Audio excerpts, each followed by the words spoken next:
This scene of farmers praying is a video that Donald Trump definitely does not want you to see, and I have their story and the desperate alarms they're sounding at Trump coming up next.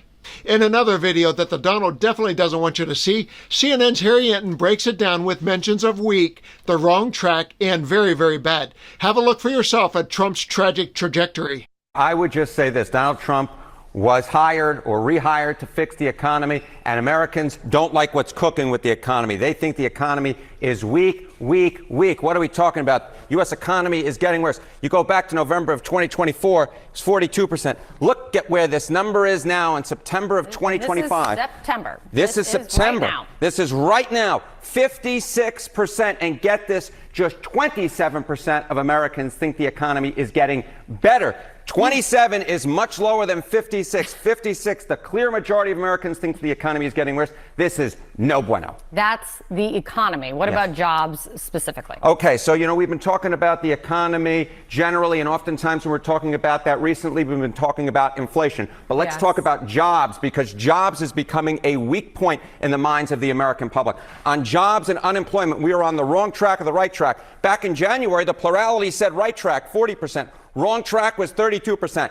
This is a very worrisome trend, not only for the U.S. economy, but for the White House as well. Look at this. The wrong track leaps up to 48%. The right track down from 40% to 33%. Now the clear plurality of Americans think that we are on the wrong track when it comes to jobs and unemployment. The right track, look at that, going from 40% to 33%. That is very, very, very bad. Really quickly, the big question is, the president has been trying to push off blame on who's to blame when bad economic numbers come in.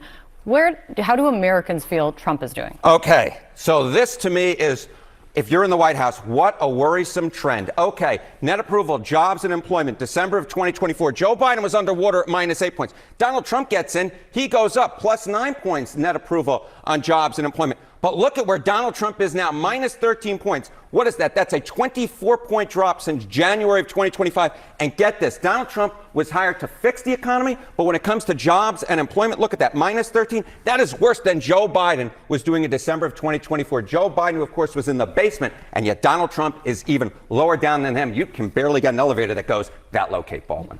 Donald Trump was not going to like that comparison. No. So with confidence in Trump spiraling, let's revisit those farmers in Arkansas. What is going on there that is so bad and has them so desperate? A town hall style meeting with state representatives transformed into a prayer session. Almost everything that could go wrong for Arkansas farmers did go wrong this year.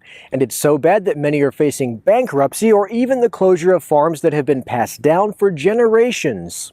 A dismal global market and plunging commodity prices mean there's little to no hope of breaking even for many farmers, even as sky-high input costs rise because of inflation and now tariffs. Not to mention bad weather earlier in the year. This time last year, the rice price was about 40% higher than it is now. The inputs costs have gone up. So after a horrible year last year, where most farmers in Arkansas Delta lost money, this year's going to be worse. Though President Trump's big, beautiful bill provided a much-needed update to safety net subsidies for farmers, they won't see those federal dollars until late next year, by which time some have projected that as many as 1/4 or even 1/3 of Arkansas farmers will face bankruptcy or be forced to leave the business amid the crisis the American ag economy is currently in. It's already taken its toll this year. I'm a sixth-generation farmer from Newport, and we made the decision to go out this year in the spring.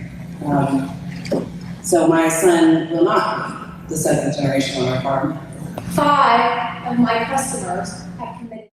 That's how serious that this is. Today, Arkansas farmers gathered to share their struggles with staffers from the state.